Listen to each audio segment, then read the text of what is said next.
दोस्तों, मार्ग ईआरपी आपके बिजनेस की सेल्स ग्रोथ को एनालाइज करने के लिए सॉफ्टवेयर में ही सेल्स ग्रोथ को कंपेयर करने का फीचर लेकर आया है।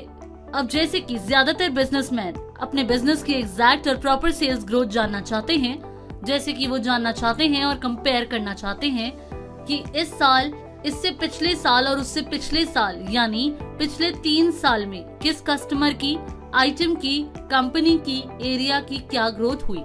तो इस तरह से बिजनेस की सेल्स ग्रोथ को ध्यान में रखते हुए मार्क सॉफ्टवेयर ने आपको पीरियोडिक सेल्स ग्रोथ का प्रोविजन दिया है, जहां आप एक ही जगह पर सिंगल क्लिक पर पिछले 3 फाइनेंशियल ईयर की सेल्स को कंपेयर कर सकते हैं, अपनी टॉप सेल्स को कैटेगरी वाइज डिवाइड कर सकते हैं और अपने बिजनेस की फाइनेंशियल परफॉर्मेंस को एनालाइज कर सकते हैं। है ना कमाल। तो आइए अब सॉफ्टवेयर में इसका प्रोसेस देखते हैं। इसके लिए आप डेली रिपोर्ट से, सेल रिपोर्ट से पीरियोडिक सेल्स ग्रोथ पर आएंगे। तो यहाँ आपको ऑप्शंस मिलेंगे कि आप पीरियोडिक सेल्स ग्रोथ कैसे देखना चाहते हैं, like party wise, salesman wise, area wise etcetera. तो जैसे पार्टी सिलेक्ट करते हैं तो इस तरह से पीरियोडिक सेल्स ग्रोथ की विंडो ओपन हो जाएगी। यहाँ आप रन डेट में वो डेट मेंशन करेंगे जिस डेट तक की आप सेल्स ग्रोथ कंपेयर करना चाहते हैं।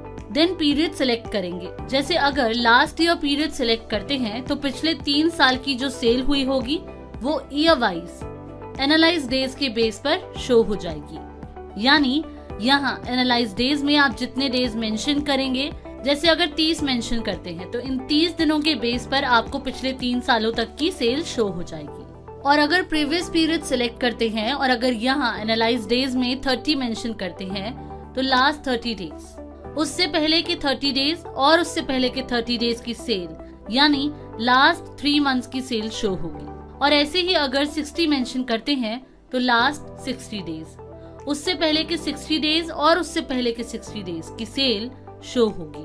फिर एनालाइज डेज में मेंशन करेंगे कि आप कितने दिन की सेल्स कंपेयर करना चाहते हैं। फिर है all values greater than equals to. इसका मतलब है कि जो सेल्स 50,000 से अबव है उसकी रिपोर्ट शो हो और आप यहाँ इस वैल्यू को अपने अकॉर्डिंग चेंज भी कर सकते हैं। इसके बाद फिर आप कैटेगरी सेट कर लेंगे। जैसे आप चाहते हैं कि पिछले 3 फाइनेंशियल ईयर में करंट डेट तक जो डेट आपने यहाँ मेंशन की होगी उस पर्टिकुलर पीरियड में जिनकी सेल सबसे ज्यादा हुई है। सपोज अगर 5 लाख की सेल हुई है और आप चाहते हैं कि 5 लाख में जो टॉप 25% सेल है वो ए कैटेगरी में शो हो। फिर इसी तरह जो अगली टॉप 25% सेल है वो बी कैटेगरी में शो हो और इसी तरह सी और डी कैटेगरी शो हो। और आप यहाँ इन परसेंटेज को अपने अकॉर्डिंग चेंज भी कर सकते हैं। अब एंटर प्रेस करते हैं तो आप देखेंगे इस तरह से periodic sales growth report generate हो जाएगी, जहां आप पार्टी वाइज उनकी करंट सेल देख सकते हैं और उस करंट सेल में किस पार्टी का कितना कंट्रीब्यूशन है वो आप देख सकते हैं। फिर आप लास्ट पीरियड की सेल्स देख सकते हैं। देन आप यहाँ प्लस माइनस देख सकते हैं, यानी कि करंट पीरियड और लास्ट पीरियड में जो सेल्स हुई है उनका डिफरेंस यहाँ शो हो जाता है। फिर आप सेकेंड लास्ट पीरियड की सेल्स देख सकते हैं और फिर लास्ट पीरियड और सेकेंड लास्ट पीरियड में जो सेल्स हुई हैं उनका डिफरेंस प्लस माइनस परसेंटेज में देख सकते हैं।